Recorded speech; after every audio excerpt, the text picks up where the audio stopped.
Yo, what's going on, everybody? In today's video, I'm going to be showing my miner saving script. So I'm just gonna go ahead and execute it and get on with the features. So I have made quite a couple videos going over all the features and stuff, but this time, it has gone through the biggest rework and it is now actually paid. It is $5 for a lifetime.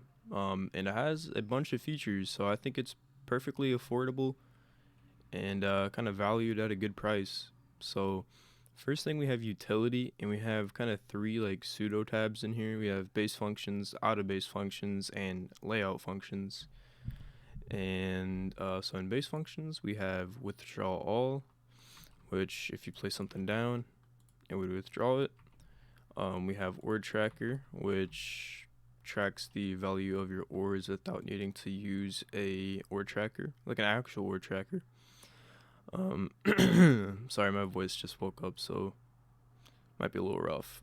And then we have destroy ores, which basically acts as like a pulsar.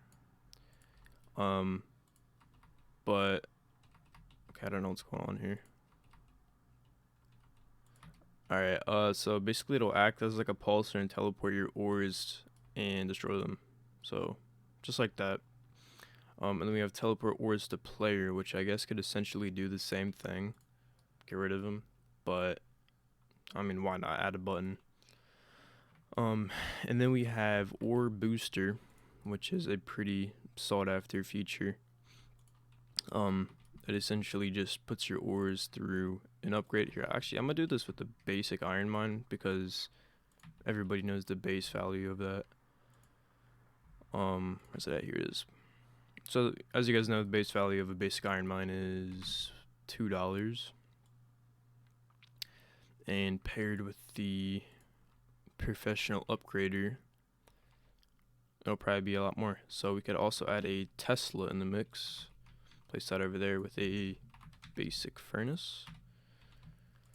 Okay, so I don't really know what the upgrade on this thing is. Let's see though. It's so it goes to 2.6. Okay, so it should be. I'm not even sure what the math is. I just woke up. I'm very tired, but it should be a lot more. Let me go ahead and place that thing back down. All right, ore booster.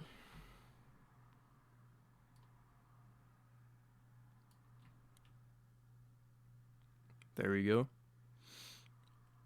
You can see the value on the ore tracker changing. So it's going through the upgrader, hitting the Tesla, going back through the upgrader, and then going to the furnace. So very cool feature. A lot of people seem to like that one. I mean, obviously it's the most broken feature. And then we have RP farm, which is kind of like ore booster, but just teleports your ores straight from the mine to the furnace. So it's kind of good for RP farming. Here, actually, I have a setup that would show this a lot better. This is my RP farming setup. Just get rid of these and get rid of that. I'll just get rid of all these, and I'll move this right there. As you see, the ores are just kind of falling on the ground. But if you turn on, RP farm is already on. If you turn on RP farm, it'll be a lot quicker because it's not going through the sender and then the receiver and then going down a conveyor line right to your furnace. It's pretty much just instant. But oh, my ore limit's 10. Yeah, by the way, when you use ore booster, your ore limit gets reset all the way to 10. So something to keep in mind. All right, and then we have auto remote fire, which pretty self-explanatory. Just auto fires your mine, whatever uses this remote right here. So pretty dope feature. And then you have your conveyor speed, which I'll go ahead and get a conveyor.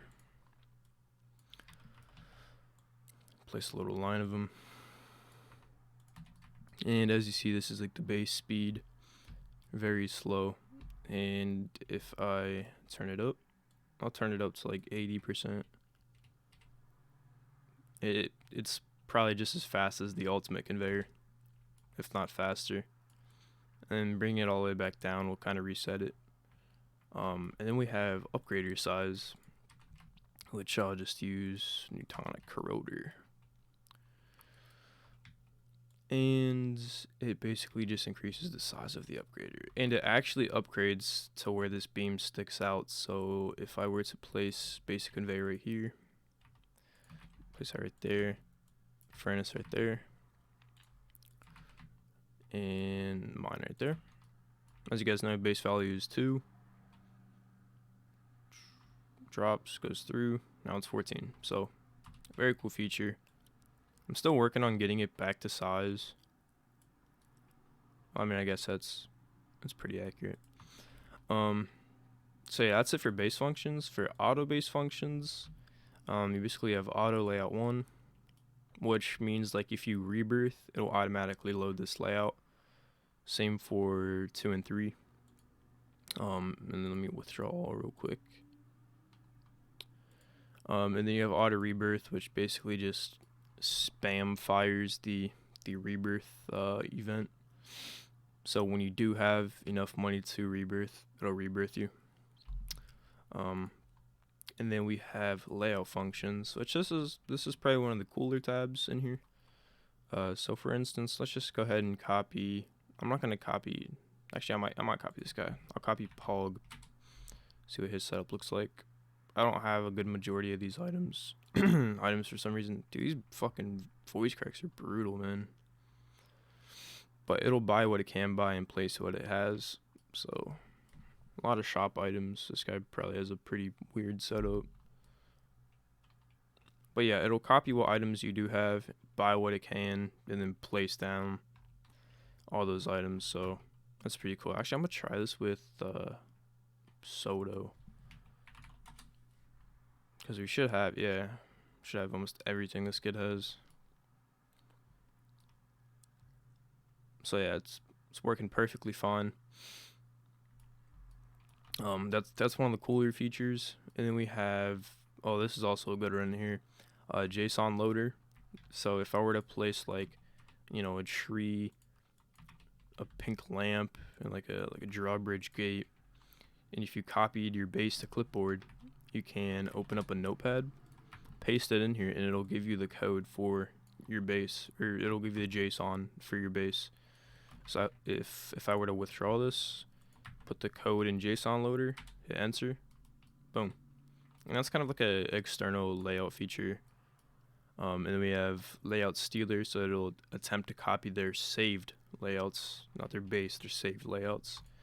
So if I did this with Sodo, copy his layout 1, that's his layout 1. He has a massive diamond mine going into a nature's grip. So you have a layout 2. Okay, that's the setup that we just copied. But yeah, I mean, that's pretty much it for the layout functions. Yeah, that's it for layout functions. For crate exploits, this went through a rework. It's a lot more undetected. So before it used to just teleport you like directly like on top of the box, on the side of the box, but now it actually teleports you under the map and gets the box. Like you could be like kind of far away and it'll still get the box. It's like a radius, like probably up to here, that you can collect the box. So we just made it so that you're under the map, so people can actually see you and send a report in like the Miners Haven Discord server. So very cool feature. And I believe same thing with Clovers we did. Yep. So it's teleporting you under the map, firing the proximity prompts, so people can't actually see you teleporting around. And I think this has to loop through the Clovers folder. So let's wait for that to be done. Man, I'm just fucking cheesing the Clovers right now. There we go. And then we have auto open functions, which is basically just boxes, open Unreal boxes, Unreal boxes, and Frown boxes. I'll do a regular to show you guys, but yeah, there you go. Very cool feature.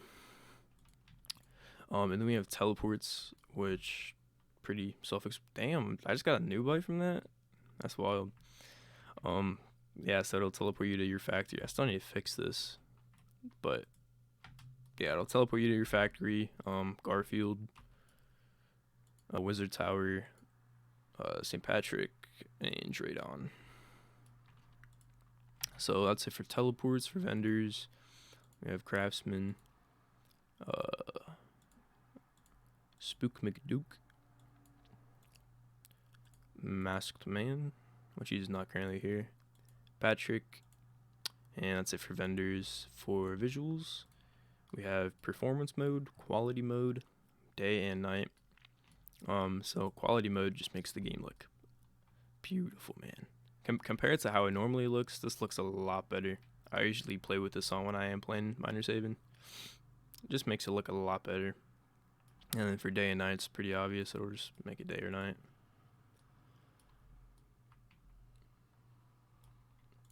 Pretty cool, pretty cool. And then we have character modifications. You can just run, jump pretty high. Cool stuff. For miscellaneous, this is a pretty cool feature right here. Leave on admin join. So if an admin joins the game, it'll automatically like kick you from the game. So I mean, I'm just gonna turn it on. Probably won't do anything because none of these kids are admins, but yeah. If an admin joins, it'll kick you, so they can't see that you're exploiting. And then we have try all codes, which I already have all codes redeemed. Anti-AFK, obvious feature, and destroy GUI, which I'm not gonna do. Then we have the whole changelog, which we came a pretty long way in about a week and a half. And then we have credits, which goes to me and my boy Eric. So yeah, I mean that's pretty much the review. The script is $5. The link will be in the description for the Discord. If you guys are interested in buying. So I mean that pretty much wraps up the review. Peace.